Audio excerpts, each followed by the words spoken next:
Selamat pagi semuanya, salam sejahtera untuk kita semua. Pagi ini adalah pagi yang membanggakan buat kita semua. Kenapa saya bilang membanggakan?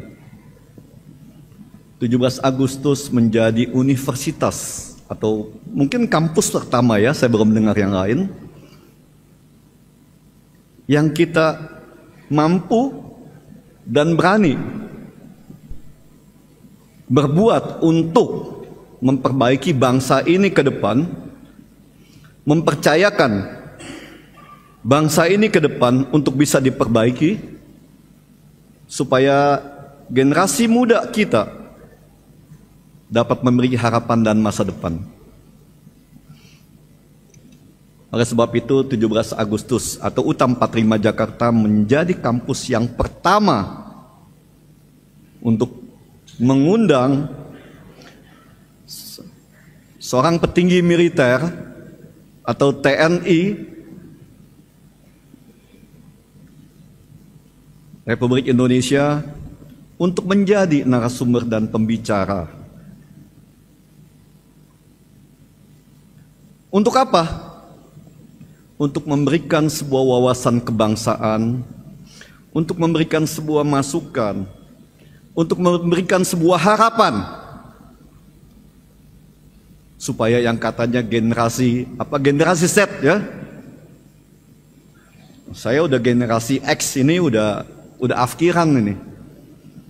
Saat ini Indonesia membutuhkan generasi Y dan Z untuk mengambil alih tampuk kekuasaan masa depan.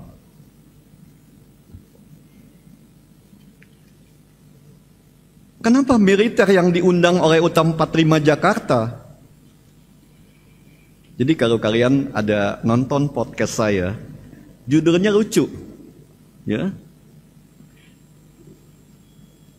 Tapi banyak banget komplain kepada saya.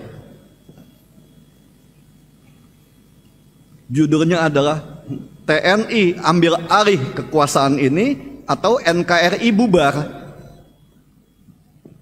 Banyak banget yang protes. Karena mereka takut.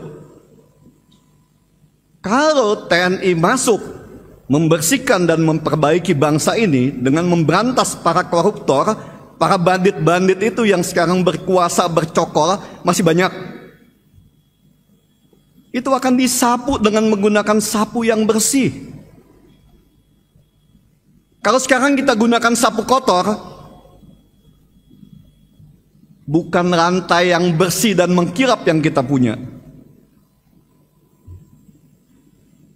tapi rantai yang penuh dengan lumpur, yang membuat kita menjadi tambah terpuruk.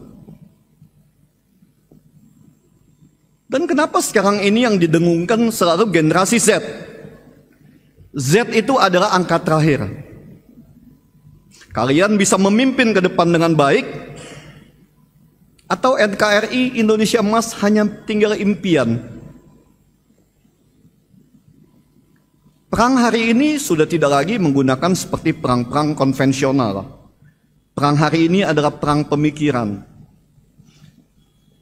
perang ide, perang nurani dan kejujuran. Saya selalu mengatakan ya, kalau kalian pernah membaca sebuah buku Rick Warren, kalau belum baca, silakan baca. Itu sangat bagus, sangat baik untuk masa depan kalian.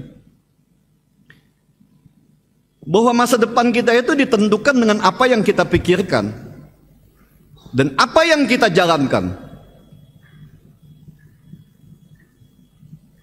Saya nggak pernah muluk-muluk. Buat saya hidup itu cuma 3 hari.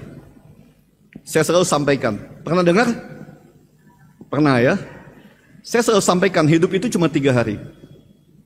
Kemarin, hari ini, dan besok. Hari kemarin itu sudah menjadi sejarah. Sebaik dan seburuk apapun hari kemarin, itu tidak akan pernah datang lagi dalam kehidupan kita.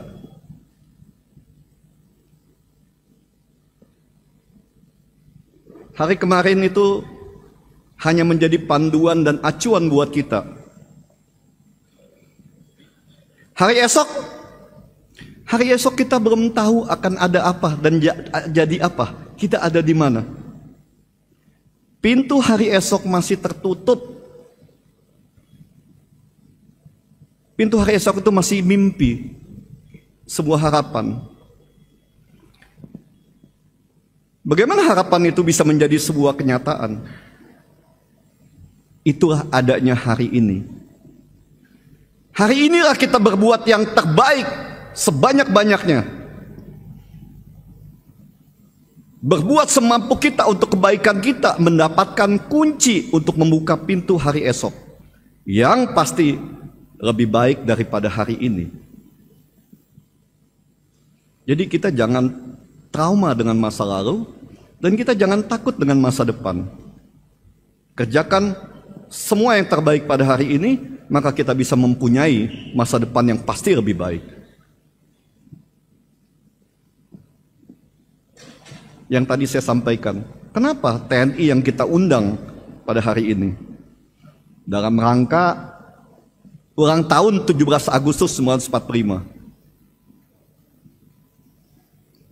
Karena kita ingin disiplin TNI, disiplin militer itu bisa menular kepada kita secara nyata.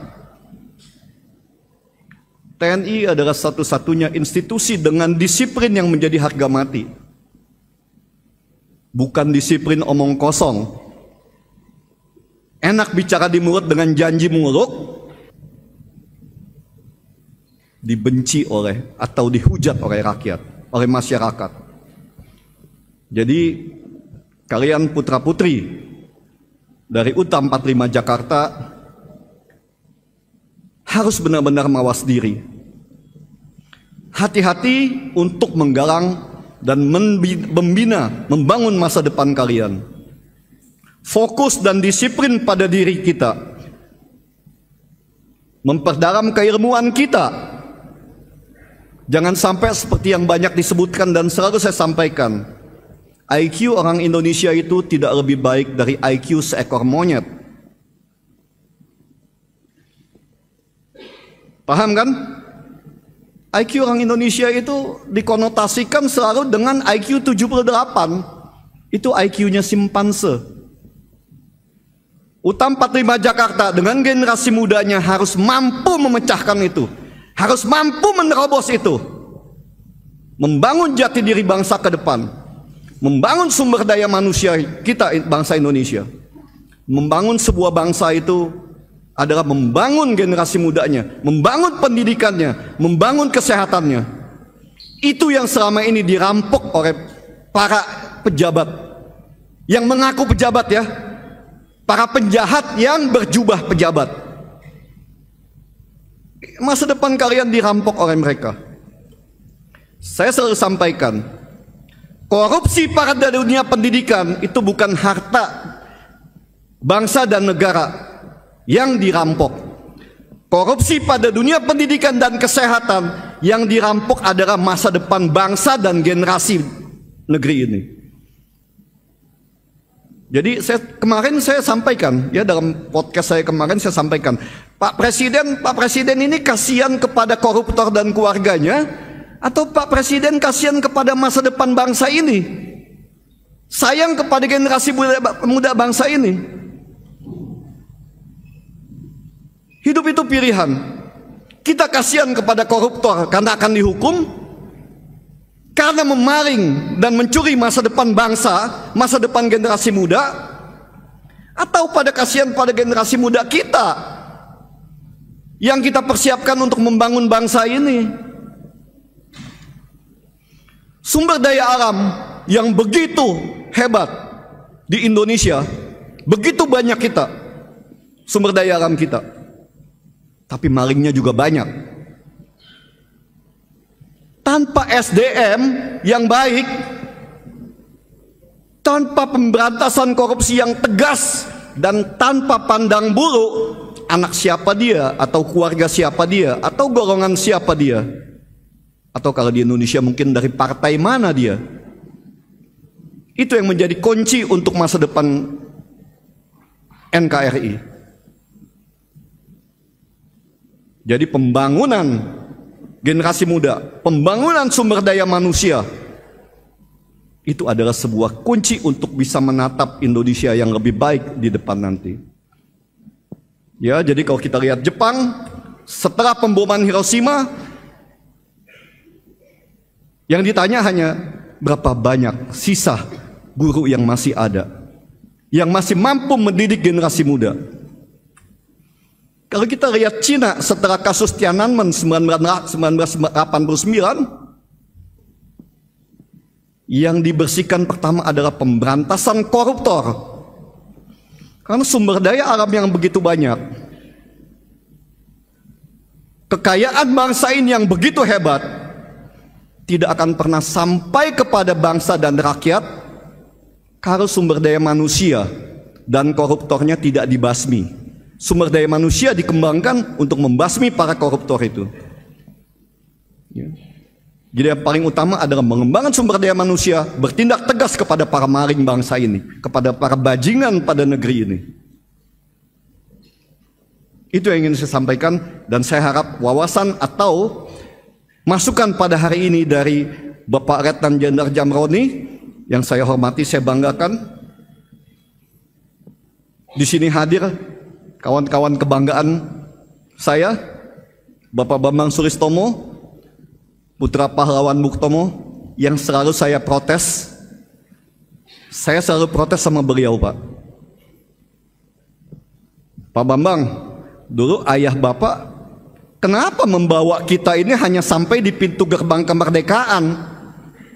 Kenapa kita nggak diajak masuk untuk menikmati ruang kemerdekaan itu?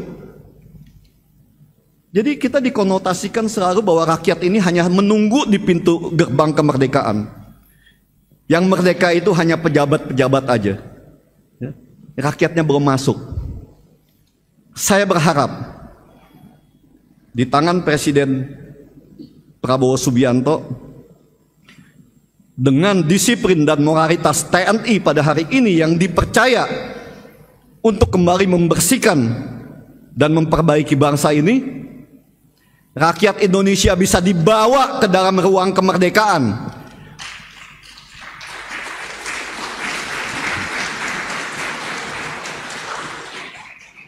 Sama-sama menikmati kekayaan sumber daya alam yang katanya dalam Undang-Undang Dasar itu digunakan sepenuhnya untuk kesejahteraan rakyat Indonesia. Mudah-mudahan dengan kekuasaan di tangan Bapak Presiden Prabowo Subianto dan dipercayanya para TNI untuk memperbaiki bangsa ini, cita-cita itu impian saya. Ya, karena saya banyak bicara tentang bagaimana membangun bangsa ini dengan baik dan benar, saya banyak dimusuhin, Pak. Banyak musuh saya karena Indonesia untuk menjadi orang baik itu sangat susah. Banyak sekali koruptor yang musuhi kita, sama seperti pada saat TNI dihujat oleh media digital karena ingin memperbaiki bangsa ini, karena supaya bisa dipercaya membangun bangsa ini, dihujatlah TNI dengan uang ratusan miliar yang dibayarkan kepada para oknum-oknum influencer, oknum-oknum dari YouTuber, oknum-oknum dari TikToker. Jumlahnya ratusan miliar, itu nggak main-main. Hanya karena supaya bangsa ini tetap terpuruk, hanya karena supaya para bangsat dan bajingan itu tetap bisa berkuasa merampok uang rakyat. UTAM 45 Jakarta sangat berharap dan memimpikan Indonesia ke depan yang bersih dan bermartabat. Terima kasih. Selamat pagi.